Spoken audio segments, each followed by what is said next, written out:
Well, folks, it's the next to last PowerPoint presentation you're going to get from me ever, which I know you're terribly upset about and you don't want it to happen, but it is going to happen. You're going to have to graduate even virtually.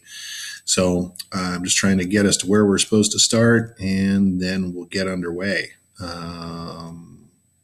Let's see, it should be right there is where we ended from the previous one.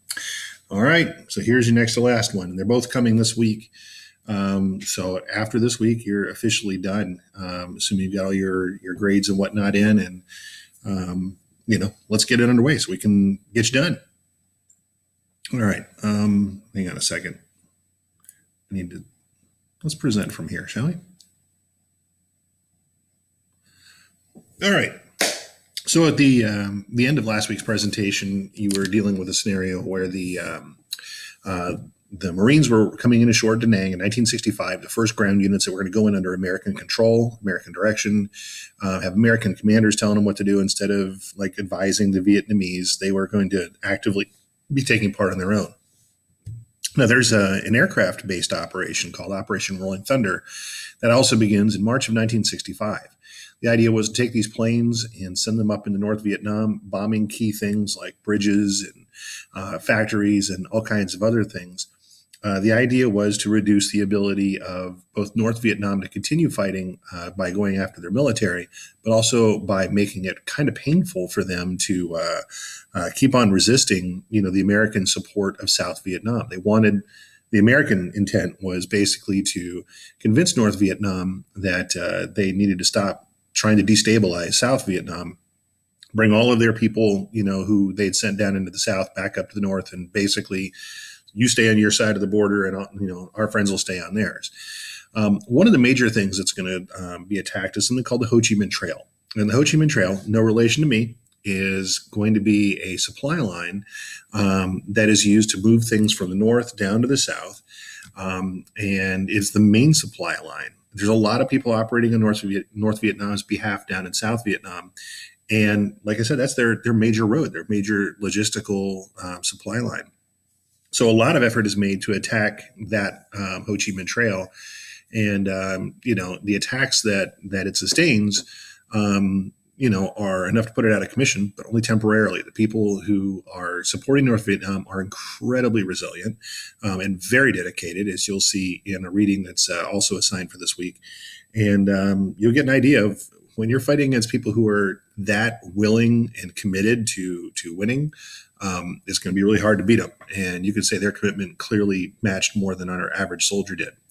So Rolling Thunder, here's a B-52 over here dropping as many as 108 750-pound bombs in one mission. The idea was to just drop these bombs and they'd come down and, you just see all the way across. And, the trees would shake all their leaves off and there would just be nowhere for anybody to hide, and they were terrifying. To those who were underneath them. They were far more lethal than what was being used in World War II. But all of this effort wasn't enough to make everything, completely work. There was another effort. A lot of these guerrilla and hit and run attacks that the North Vietnamese were doing were hit and run attacks kind of things. They would hit their target and they would just melt into the forest basically. And so because the forest and the rainforest and the jungly area was so pervasive, the idea was, well, let's give the North Vietnamese, the Viet Cong, a little bit less easy place to hide. So they equipped other planes, cargo planes with like a spraying capacity, kind of like a crop duster. And they sprayed this defoliant agent. And a defoliant basically, it's kind of like Roundup. You spray it on something that's green, leafy, and growing, and then it's going to kill it and it's going to die.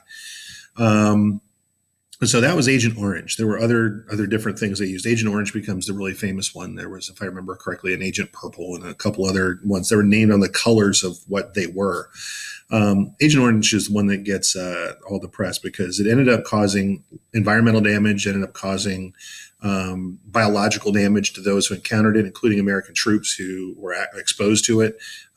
They came home, for example, and they had either health issues, or if they had children, their children were sometimes born with birth defects. Like a friend of mine who's a former teacher at Suncoast, her brother was born after her dad came home from Vietnam, and he was born with birth defects linked to Agent Orange. And of course, the Vietnamese have been dealing with it ever since. But like I said, the North Vietnamese were extraordinarily committed.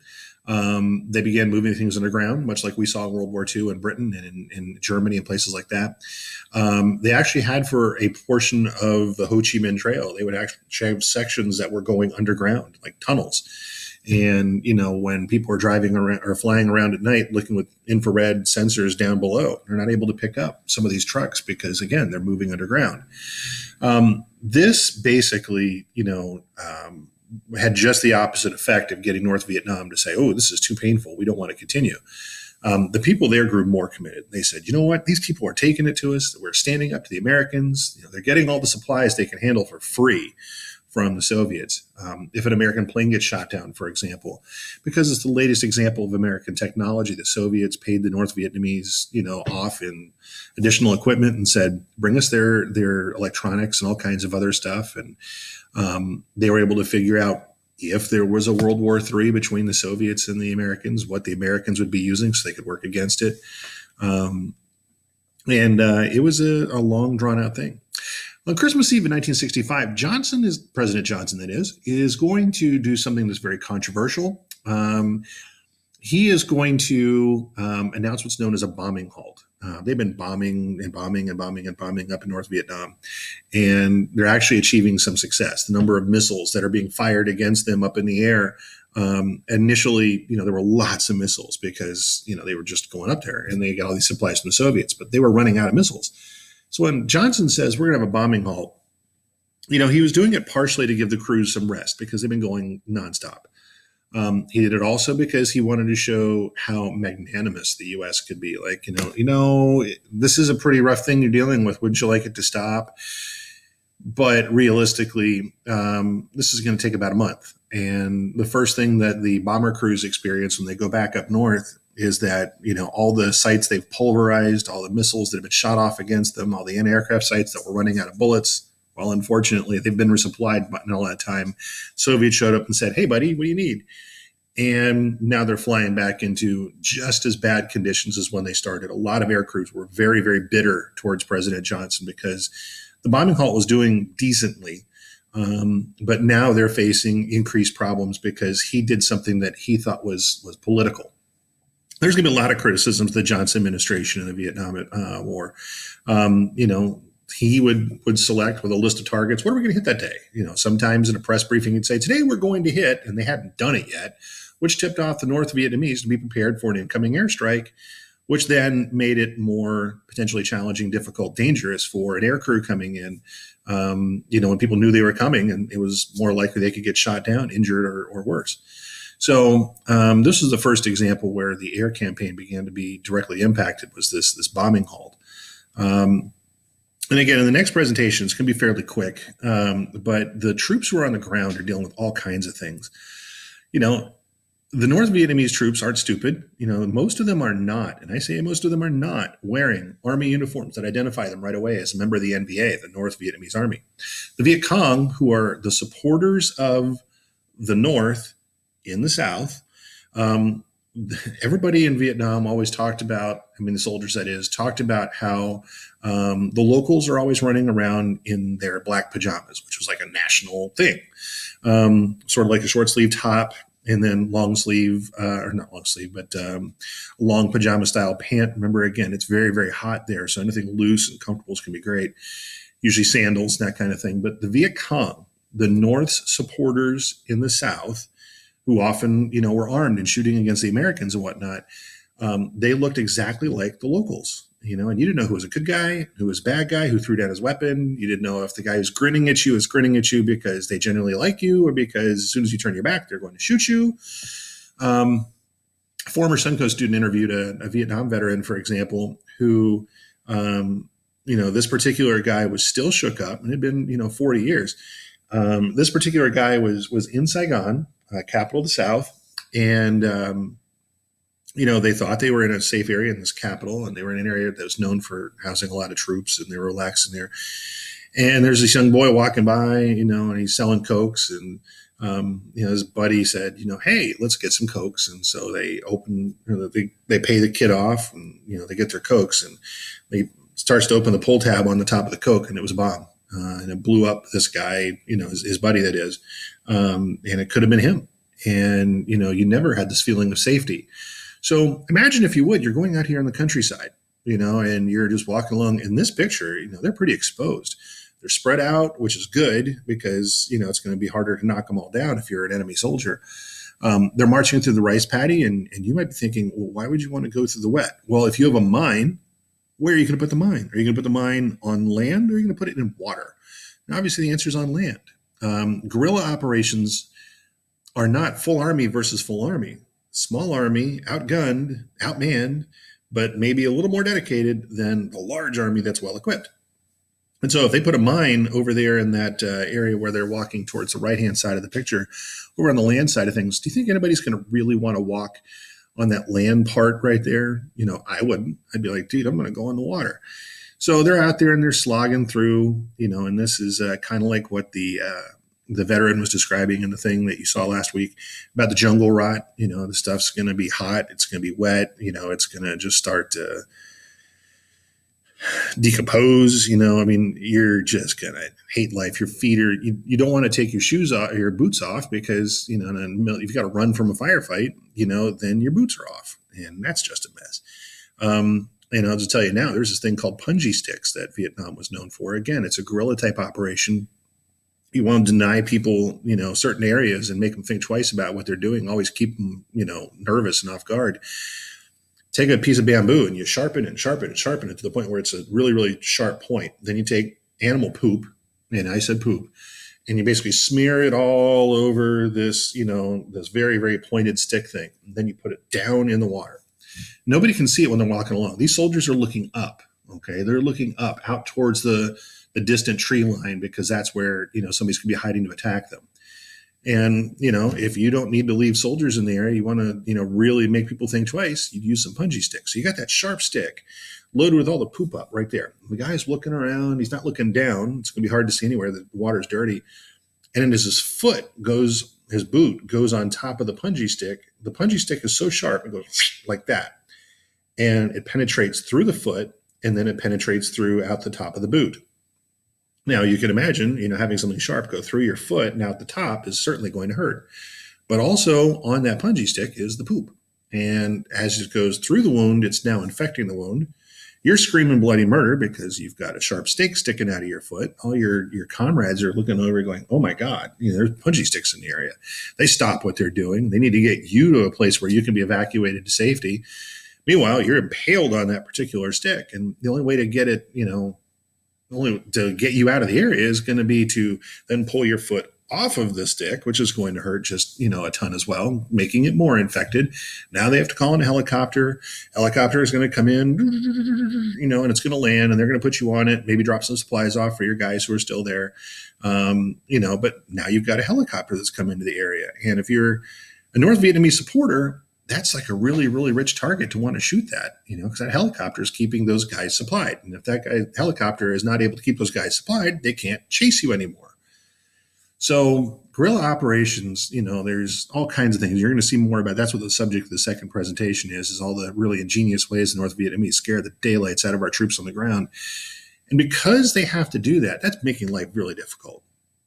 The soldiers want the locals to be friendly. They don't want to have to, be worried all the time. They would love for this war to be over and they can go home. Remember, a lot of these guys are draftees. They were taken away from college, girlfriends, the life they wanted to live, and sent over to Vietnam, a place they didn't sign up to go to. Today's military, as a result of Vietnam, is all volunteer. Everybody who's in it has actually said, no, I want to go be there. There's no draft. There hasn't been since 1975. But these guys are all out there, and, they're facing all kinds of threats coming from unknown directions all the time. So the 1968 Tet Offensive is one of the most famous things in the entire Vietnam War. The Tet Offensive is based on a holiday called Tet, which has been described to me, and if you're Vietnamese, I know I'm going to mess this up, Somebody described it once as like your birthday, July 4th, and Christmas all rolled into one on the Vietnamese calendar. It's like the big day. And you probably think that the Vietnamese would really want to take that particular day off to celebrate, relax, visit their relatives or something like that. And everybody thought, no, we don't have to worry about Tet. Tet's going to be like, a no-go day. Nothing's happening. So it kind of relaxed on Tet all around South Vietnam. So when Tet 1968 came along, 70,000 regular North Vietnamese Army soldiers and Viet Cong soldiers attacked over 100 villages, towns, and cities across the entire country of South Vietnam. 5 out of their main cities were attacked. I mean, for us, that would be like, you'd see, an attack in Los Angeles, you'd see one in Washington, D.C., New York, Chicago, Philadelphia, New York. 3/4 of all the capitals had attacks that were going on. The U.S. Embassy in Saigon was specifically attacked, and the grounds of it were overtaken by the infiltrators who didn't plan to live through this thing. They just planned to kill as many Americans as they could and show how bad things were. They take over the first floor, and they're starting to advance up to the second floor, and the Marines defending that particular embassy finally got control of the situation. It took a couple of weeks for the South Vietnamese and the Americans combined to sort of like stamp out all the little attacks that were happening all the place. And from the beginning of the 60s all the way up to this point, the news consistently, I say the national news, consistently was talking about how the Americans and the South Vietnamese were winning. They were using something called the body count. There was an estimate of how many bad guys, the Americans had killed that day versus how many had been lost. And it always was in the Americans' favor. And, we're winning. We're turning the tide. We're turning their hearts towards capitalism. We're, guaranteed South Vietnam is going to be successful. And this really, really showed the level of depth and planning and lack of security South Vietnam had. After all the billions of dollars it had spent, the lives have been lost already. This was a clear indication that the government of the United States was really not being completely honest with what was going on. And soldiers who were there that I've talked to, all remember this because it was such a, number one, big surprise. But number two, it was just absolutely like the clearest point. Things were not going as people said they were. While all this is going on, you need to remember that there's a world going on. It's not just, the only thing going on in the world is Vietnam. No. There's still very much a Cold War going on. The Cold War between the Soviets and the United States to show the world who's better for supremacy. The Soviets had put up the first man in space, the first rocket in space, first dog in space. And so this competition in the early part of the 60s had been pretty much centered on let's see who can be first to get somebody to go to the moon. And on July 20th of 1969, Neil Armstrong, of course, becomes the first human being to set foot on the moon, with the Apollo program launched out of Kennedy Space Center up there. And, we win the biggest challenge associated with what's known as a space race. That required billions and billions of dollars. That we also had troops that were stationed in Germany and in Britain and in France and at one point in Libya and Japan and Korea and all kinds of other places. We had all these things that were going on worldwide with the Cold War. We're, of course, spending money on education and healthcare and research and all those other things. But the Vietnam War is still a huge chunk of what's going on internationally, diplomatically, economically for the United States. So while that's a great thing, right about in 1969, news came out that in 1968, a group of American soldiers that were very demoralized and everything else, they'd seen several of their group's members get killed in a surprise attack by the Viet Cong, who, again, looked just like the regular everyday people and sort of melted back into the villages when their attack was done. There was a group of American soldiers that had gone into a Vietnamese village called My Lai. And their commander there, by the name of Lieutenant Calley, had the idea that, this particular village knew something. And they go in there and they're like, you guys know what's going on. And they couldn't get any information out of anybody. And he says, all right, let's start, burning all their bamboo huts they're living in. They're called hooches by the American soldiers. They start burning all those, and they start like literally killing everybody in the village, whether they're saying, where's, all the men who are military age, and you're hiding people and you've got weapons hidden here.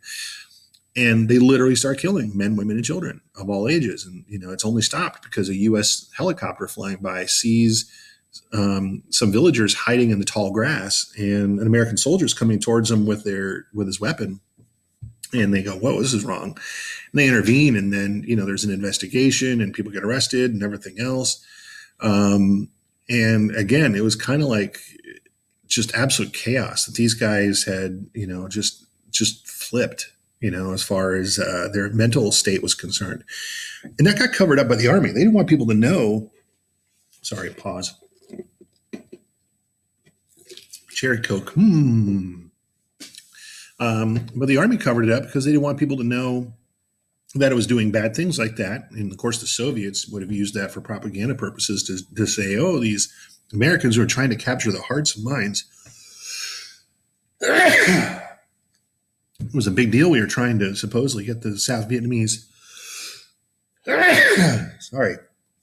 on our side completely, and we were doing a pretty poor job of it when we're out there burning down their homes and executing their people. It's just not going well. So it wasn't just the United States that was involved in the Vietnam conflict, because other people were worried about the spread of communism and they were allies of ours. It should be noted, other people also sent, folks there. I mean, obviously the South Vietnamese Army, the ARVN folks, the Army of the Republic of Vietnam. On top of that, Australia had soldiers that were there, New Zealand, the Philippines, South Korea, Thailand. There were even Spanish medical personnel that took part. But there were a number of countries that sent people there under our leadership. And people started to pull out because they just were like, we're not seeing the gains from this. We're not seeing anything except a lot of expenses and, some body bags coming home, and it's just not worth it to us. Meanwhile, the North Vietnamese, of course, are getting help from, their friends in the South, the VC, also known as the National Liberation Front. The Soviets are giving military financial aid. Other communist countries, Czechoslovakia, East Germany, North Korea, are giving them tanks. They're giving them weapons. They're giving them ammunition, all kinds of other things. And the North Vietnamese pilots who were up there taking on the Americans, learned how to fly their Russian-made planes inside Russia or North Korea. And so, it wasn't us directly fighting the Soviets, would have probably brought on World War III, but we were fighting, people who were very, very, very well trained by them and very motivated at the same time. The pressures of Vietnam were really getting bad by the time you reached the late 1960s. President Johnson had a son-in-law who was fighting over there. There's a famous picture of him holding his head like this, in a White House room by himself.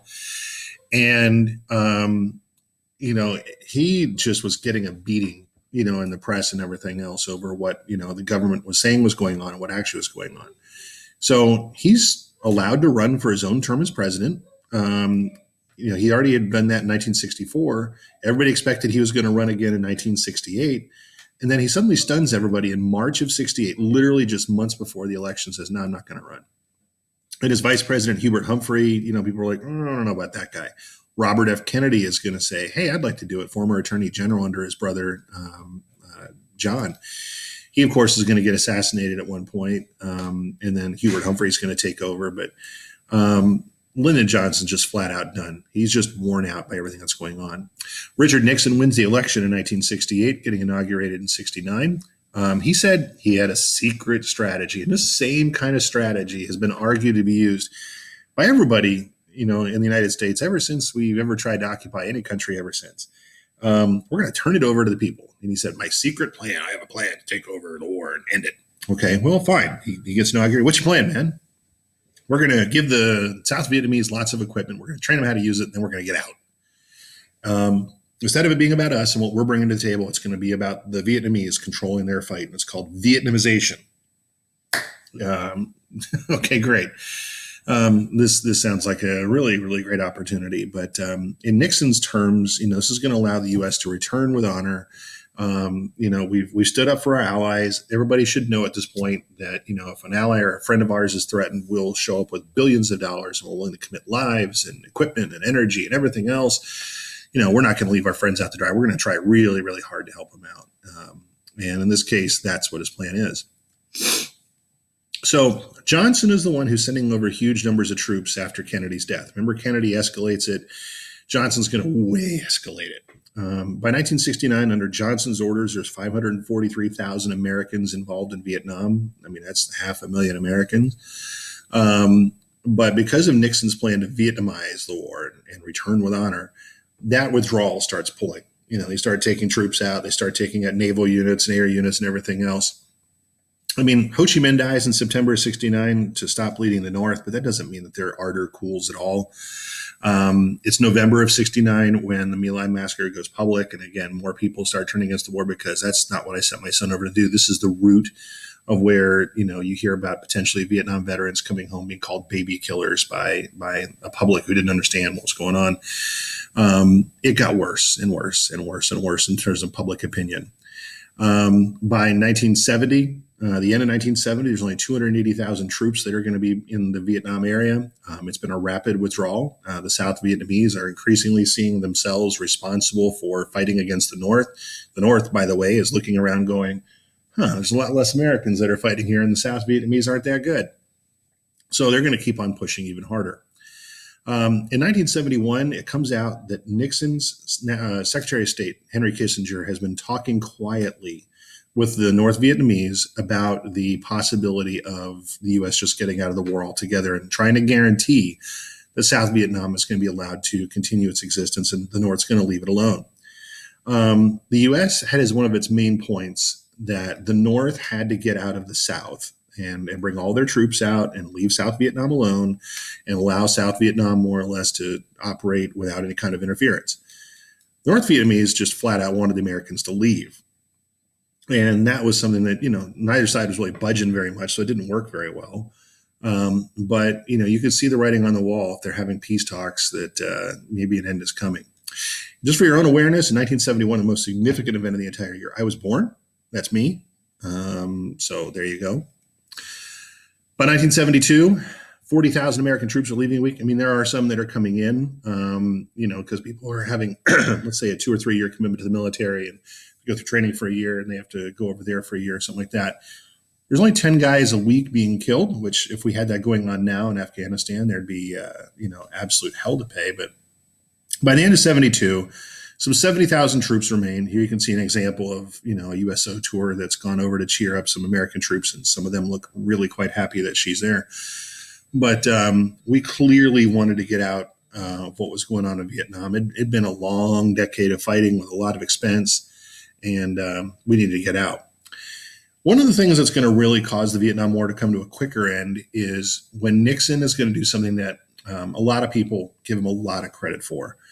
And that's that in 1972, there's two major communist countries, and they don't really get along very well. And both of them want to be the leaders of the communist movement worldwide. Nixon's going to go to communist China first. And China, of course, was giving supplies to the North Vietnamese, their neighbors.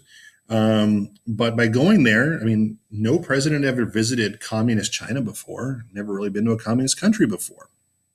And up until that point, we had recognized Taiwan, also known as the Republic of China, as the legitimate leaders of China. It's where all the pro-democracy people had fled in 49, when China went communist.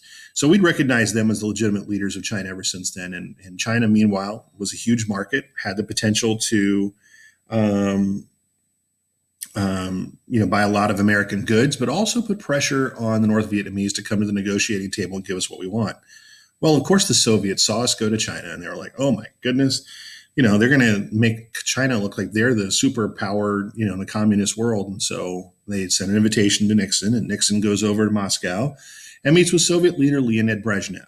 And, Nixon had put pressure on China to get North Vietnam to come to the negotiating table.